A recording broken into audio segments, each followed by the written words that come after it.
महाभारत के प्रेमियों, मैं राम सागर शास्त्री आप लोगों के समक्ष रखने जा रहा हूं कौरव पांडव की शिक्षा। देखिए, पितामह भीष्म को कौरवों और पांडवों की शिक्षा की बड़ी चिंता थी।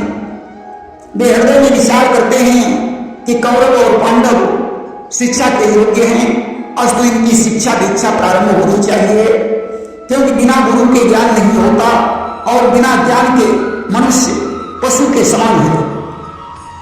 कि भीष्म कीन्यु हृदय विचारा अविद्यावंत एक कुमारा। उस समय द्रोणाचार्य जी शस्त्र और शास्त्र में निपुण थे, परंतु उन्हें कोई लोभ नहीं था, इसलिए वे इधर उधर मारे मारे घूमना पसंद नहीं करते थे। पितामह भीष्म सोचते थे कि द्रोणाचार्य महर्षि परशुराम के शिष्य हैं, अगर वे कुछ दिनों के लिए हस्तिनापुर में आ जाएं तो कौरवों और पांडवों की शिक्षा दीक्षा पूरी हो जाए।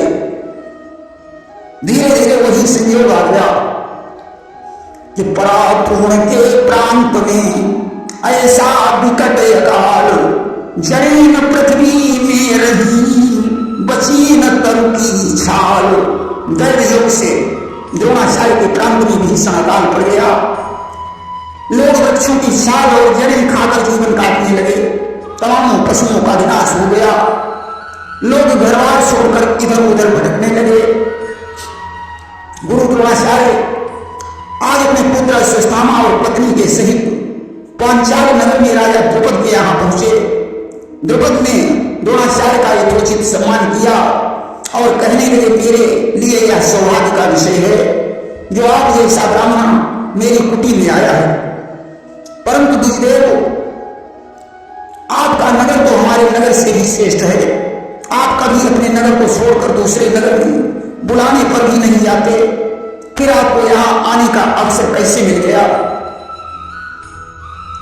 कि लेकिन यह समय मिला कैसे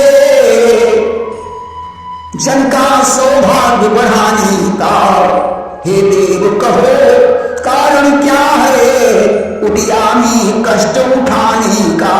दुर्देव, मुझे बताइए आप किस लिए आए हैं? द्रोणाचार्य ने कहा, राजन आप तो खुद समझदार हैं, बिना स्वार्थ के कोई कहीं नहीं जाता। शिष्य हमेशा गुरु के पास जाता है, रोगी वैद्य की दुकान पर जाता है, भूखे और कंगाल लोग धनवानों के पास जाते हैं। विधाता की गति विलक्षण है। जो आज अकाल पड़ने के कारण मुझे अपनी गुजर बसर करने के लिए तेरे दरवाजे पर आना पड़ा। अगर तेरे हृदय में गुंजाइश हो तो मुझे यहां ठहरा ले, अन्यथा मैं कोई दूसरा दरवाजा देख लूंगा। द्रुपद ने कहा, नहीं गुरुवर, ये तो मेरे लिए सौभाग्य का विषय है। एक तो आप ब्राह्मण हैं, दूसरे हमारे गुरु हैं। मुझे तो एक साथ दो सेवाओं का अवसर मिल रहा है। विद्वानों को रोटी और संपत्ति की चाह नहीं होती, लक्ष्मी स्वयं उनकी पूजा करती है। आप इसे अपना ही घर समझें, हमारे नगर में अशिक्षित लोगों को शिक्षा प्रदान करें, यही मेरी कामना है। आज तो द्रोणाचार्य द्रुपद के राज्य में निवास करने लगे। अश्वत्थामा उस समय बहुत छोटा था। एक दिन वह बच्चों के साथ खेल रहा था। उसने बच्चों के मुंह से दूध का नाम सुना, दौड़कर अपनी माता के पास पहुंचा और दूध के लिए मचलने लगा। उसे भला क्या पता था कि जैसे तैसे गुजर बसर हो रही है। मां ने कहा, बेटा यहां अपना घर नहीं है, मेरे पास कोई गाय भी नहीं है जो तुम्हें दूध पिलाया जाए। अश्वत्थामा ने कहा, मां तुम्हें मेरे लिए दूध लाना पड़ेगा। माता समझ गई अश्वत्थामा हठी है, ऐसे नहीं मानेगा। आज चुपचाप उठकर मां ने चावलों को धोकर उसका धोबन लाकर अश्वत्थामा को दे दिया और बोली, बेटा यह दूध है, इसे पी लीजिए। अश्वत्थामा को दूध की पहचान नहीं थी। धोबन पीकर वह बच्चों के साथ खेलने लगा। उसने कहा, मैं भी अभी दूध पीकर आया हूं। एक दिन द्रुपद के यहाँ राजभोज में उसने असली दूध को पीकर जान लिया कि उस दिन माता ने मुझे दूध की जगह कुछ और ही पिलाकर उल्लू बनाया था। अब मैं दूध पीकर समझ चुका हूं कि असली दूध कैसा होता है। अब तो अश्वत्थामा दूध के लिए बार बार जिद करने लगा। द्रोणाचार्य की पत्नी ने कहा, स्वामी द्रुपद के पास तमाम गायें हैं, इसलिए उनसे एक दूध देने वाली गाय मांग लीजिए। द्रोणाचार्य लिए बार बार मांगने से अपमान होता है। दूसरी बात नीति कहती है कि राजा, योगी, जल, अग्नि, शस्त्र, वैश्या, बंदर और प्रणाली पर कभी विश्वास नहीं करना चाहिए।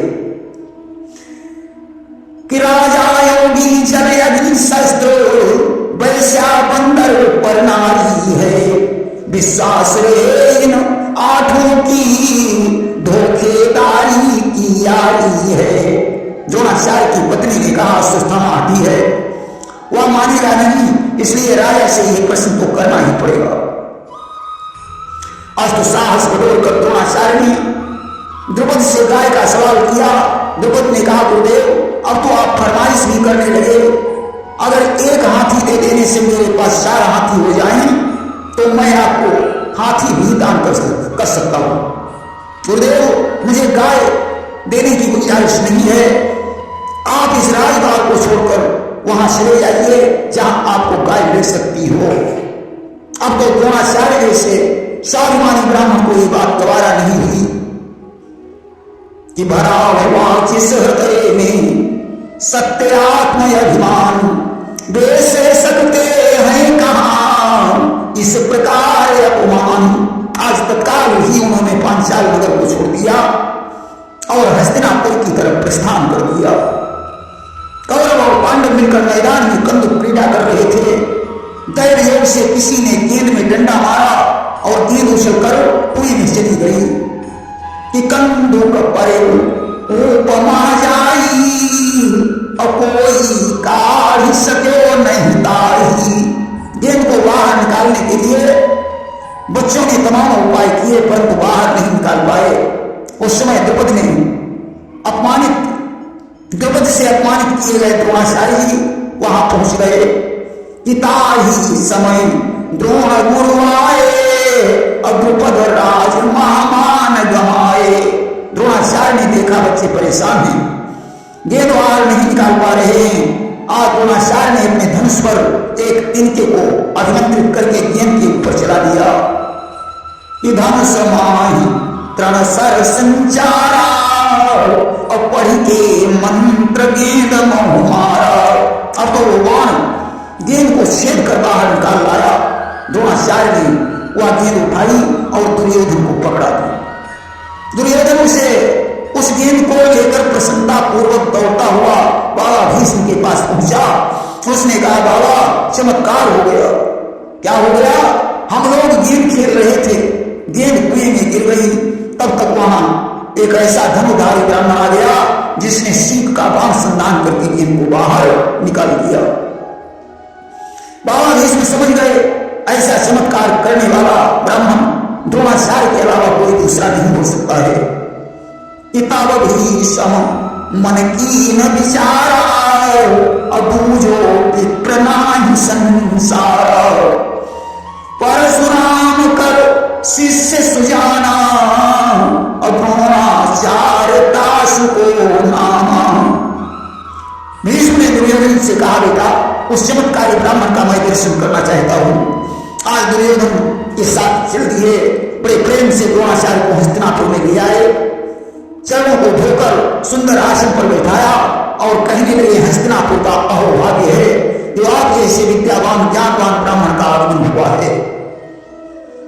अब आप हस्तिनापुर में निवास करें, कौरव और पांडवों को विद्यावान बनाएं, उन्हें 5 गांव प्रदान कर दिए। एक सुंदर स्थान पर द्रोणाचार्य ने विद्यालय बनाया। कौरवों और पांडवों को विद्या अध्ययन के लिए पाठशाला में भेजा गया। द्रोणाचार्य ने श्रुति शास्त्र, राजनीति, वाणिज्य, शिल्प, धनुर्वेद की शिक्षा देने लगे।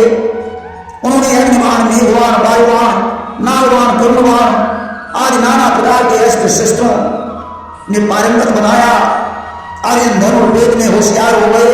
युधिष्ठिर को धर्म और सत्य पर चलना आ गया। दुर्योधन हाड़ विद्या में प्रवीण हो गया। नकुल को घोड़ों की पहचान करने की विद्या आ गई। भीम गदा युद्ध में प्रवीण हो गए। सहदेव ज्योतिष में प्रवीण हो गए। दुशासन आदि कौरव युद्ध करने की कला सीख गए। लेकिन शस्त्र विद्या के समय कर्ण भी वहां आकर बैठ जाता था। द्रोणाचार्य परशुराम का शिष्य होने के कारण उस पर प्रसन्न रहते थे। बाण विद्या में सभी लोग अर्जुन की प्रशंसा करते थे। ईश्वर स्वर्ग पताल मृत्यु समाना अकंपमान पारथ के बाना।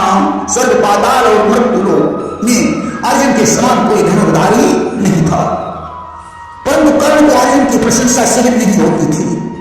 एक बार की बात है, बाबा भीष्म राजकुमारों की परीक्षा हेतु पाठशाला में पहुंचे। उन्होंने द्रोणाचार्य से कहा कि इतने दिनों में किसने क्या सीखा, आज इनकी परीक्षा होनी चाहिए। इको कस विद्या लय कुमारा करु परीक्षा अग्रहारा। द्रोणाचार्य ने कहा वीरों, उस वृक्ष पर एक चिड़िया बैठी है जिसकी दाहिनी आंख खोलना है। अपना अपना धनुष उठाइए, परंतु इतना ध्यान रखना, अगर ध्यान सही नहीं है तो लक्ष्य भेद कभी हो ही नहीं सकता। आज सभी वीर अपने अपने धनुष पर बाण चढ़ाकर खड़े हो गए। द्रोणाचार्य ने दुर्योधन से पूछा, दुर्योधन तुम मुझे बताओ कि तुम्हें क्या दिखाई दे रहा है। दुर्योधन बोला, गुरुदेव मुझे एक सुंदर बाग दिखाई दे रहा है जिसकी कुंजों में शीशम के वृक्ष पर एक चिड़िया बैठी हुई है जिसके आसपास वृक्ष की पत्तियां हैं। द्रोणाचार्य ने हंसकर कहा, दुर्योधन तुम अपना बाण चला सकते हो, परंतु भगवान ही चाहें तो निशाना लग जाए। जो बाण छोड़ा निशाना छूट गया। पांडव मंडल दुर्योधन की हंसी करने लगा, वाह क्या निशाना लगाया। दुर्योधन शांत होकर बैठ गया। दुशासन धनुष लेकर आगे बढ़ा, परंतु लक्ष्य भेद नहीं कर सका। जब सारे कौरव फेल हो गए, द्रोणाचार्य ने कहा यह तो मामूली परीक्षा थी जिसमें उत्तीर्ण नहीं हो सके। अर्जुन उठकर खड़े हो गए। उन्होंने कहा, गुरुदेव अगर आपकी आज्ञा हो तो मैं निशाना लगाऊं। द्रोणाचार्य ने कहा, अवश्य, परंतु मेरे उस प्रश्न का उत्तर दीजिए जो प्रश्न मैंने दुर्योधन से किया था कि तुम्हें क्या दिखाई दे रहा है। अर्जुन ने कहा, गुरुदेव मुझे कोई बात नहीं दिखाई दे रहा है, कोई वृक्ष नहीं दिखाई दे रहा है, मुझे तो सिर्फ चिड़िया की दाहिनी आंख दिखाई दे रही है। द्रोणाचार्य ने कहा, अर्जुन तुम्हारा ध्यान सही है, निशाना लगाओ। अब तो ज्यों अर्जुन ने बाण छोड़ा, बाण चिड़िया की दाहिनी आंख में जाकर लगा। दर्शक वृंद खुशी से झूम उठे। अर्जुन की जय जयकार होने लगी। बाबा भीष्म के मुख से यही निकला, धन्य है अर्जुन, तुम्हारे समान संसार में कोई धनुर्धर नहीं है। इभी सम कयो धनंजय पाही और तुम समान जगमा को नाही। आज अर्जुन की प्रशंसा सुनकर कर्ण भीष्म से कहने लगा, आप एक अर्जुन की प्रशंसा करके 100 कौरवों का अपमान कर रहे हो। एक छोटी सी चिड़िया की आंख फोड़ने पर तुमने उसको धनुर्धर समझ लिया। अगर आपने हमारे बाण का करिश्मा देख लिया तो अर्जुन के बाण की तारीफ करना भूल जाओगे। आज कर्ण ने एक बाण आकाश की तरफ चलाया और कहने लगा, देखिए मेरा बाण सूर्य मंडल को फोड़ने जा रहा है। अब तो सारे कौरव आकाश की तरफ बाण चलाने लगे, तमाम बाण आकाश में मंडराने लगे। अर्जुन से नहीं रहा गया, उन्होंने धनुष पर बाण रखा, ज्यों प्रत्यंचा खींची, आंधी जैसी आ गई, बाण सूर्य मंडल को फोड़कर ऊपर निकल गया और वापस लौट कर नहीं आया। अर्जुन की जय जयकार होने लगी। कर्ण ने भी एक बाण छोड़ा जो वापस लौट कर नहीं आया, परंतु उसकी कोई प्रशंसा नहीं हुई। कर्ण ने कहा, अगर तुम अर्जुन को वीर समझते हो तो अर्जुन मेरे साथ मल्ल युद्ध करे। आज वीर हाथ सुनकर अर्जुन मल्ल युद्ध करने को तैयार हो गए। कृपाचार्य जी भी वहां बैठे हुए थे। उन्होंने कर्ण से कहा, एक क्षत्रिय ही क्षत्रिय की समानता कर सकता है। तुम सूत पुत्र होकर अर्जुन से मुकाबला करना चाहते हो कि सूत पुत्र तुम कर्ण हो, मात पिता नहीं जान, किस मुख से करना चाहूं अर्जुन से मैदान। अब तो कर्ण लज्जित हो गया, उसे बहुत क्रोध भी आया। आज भगवान सूर्य की तरफ देखने लगा कि क्रोधित कर्ण सूर्य निहारा और प्रकट भये तब सदा मझारा। भगवान सूर्य गोस्वामी प्रकट हो गए। उन्होंने कहा, कर्ण मेरा पुत्र है, परंतु इसकी माता का नाम बाद में तुम्हें स्वयं मालूम हो जाएगा। ऐसा कहकर सूर्यदेव अंतर ध्यान हो गए। सभा के लोग आश्चर्य में डूब गए।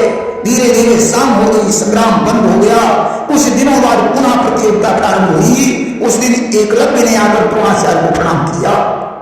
उसने कहा, गुरुदेव मैं भी इस परीक्षा में भाग लेना चाहता हूं।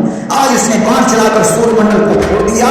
द्रोणाचार्य के मुख से यही निकला, धन्य है कि पुत्र तुम्हारी कला तो अर्जुन से भी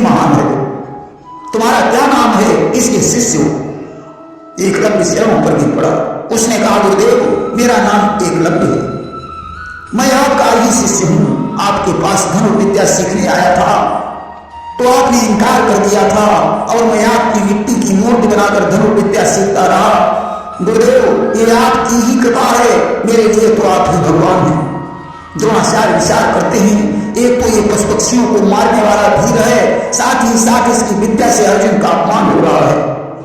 द्रोणाचार्य कहने लगे, बेटा बिना पूर्व दक्षिणा के विद्या सफल नहीं होती, कि विद्या पाकर जो लोग न कुछ गुरु की दक्षिणा चुकाते हैं, वे लोग कभी इस जीवन में वे लोग कभी इस जीवन में हर जन सफलता पाते हैं। एकलव्य ने कहा, गुरुदेव गुरु दक्षिणा मांग लीजिए। द्रोणाचार्य बोले, अपने दाहिने हाथ का अंगूठा काट कर मुझे दे दीजिए। एकलव्य ने अंगूठा काट कर समर्थ दे दिया। द्रोणाचार्य बोले, वत्स तुम्हारा कल्याण हो। आज उसने जख्मी हाथ से बाण आकाश की तरफ चलाया, जो पहले बाण से भी आगे निकल गया। आज एकलव्य जैसे शिष्य कहा। कौरवों और पांडवों ने द्रोणाचार्य को गुरु दक्षिणा प्रदान की। अर्जुन ने कहा, गुरुदेव हमसे भी कुछ मांग लीजिए। द्रोणाचार्य ने कहा, अर्जुन दुर्योधन के पास धन है, उसने मुझे धन दिया, परंतु तुमसे मुझे धन नहीं चाहिए। अर्जुन ने कहा, गुरुदेव अगर आप कहें तो मैं अपना शीश काटकर आपके चरणों में चढ़ा सकता हूं। बोलिए आपको क्या चाहिए? कि कहा द्रोण ने वीरवर तो जाओ पांचाल, बल विक्रम से बांध कर लाओ द्रुपद नृपाल। द्रुपद ने हमारा अपमान किया है, उसे बंदी बनाकर मेरे पास ले आओ। अर्जुन ने तत्काल ही पांचाल को प्रस्थान कर दिया। द्रुपद के साथ संग्राम हुआ, नाना प्रकार के अस्त्र शस्त्र चले। आखिरकार अर्जुन ने उन्हें नाग पास में बांध लिया और रथ में डालकर द्रोणाचार्य के पास ले आए। द्रोणाचार्य ने द्रुपद से कहा, राजन आप बताओ हमारी गाय कहां है? द्रुपद ने कहा, गुरुदेव मैं स्वयं गाय बनकर आया हूं। द्रुपद के बंधन खुलवाकर द्रोणाचार्य ने कहा, राजन हमेशा एक बात याद रखो कि सभी दिन एक समान नहीं होते, समय बदलते कोई देर नहीं लगती। कि दिन के बाद रात होती है, रात गए दिन जान न होते, सब दिन एक समान न होते, सब दिन एक समान। द्रुपद ने अपनी गलती की क्षमा मांगी और चरणों में प्रणाम करके चले गए।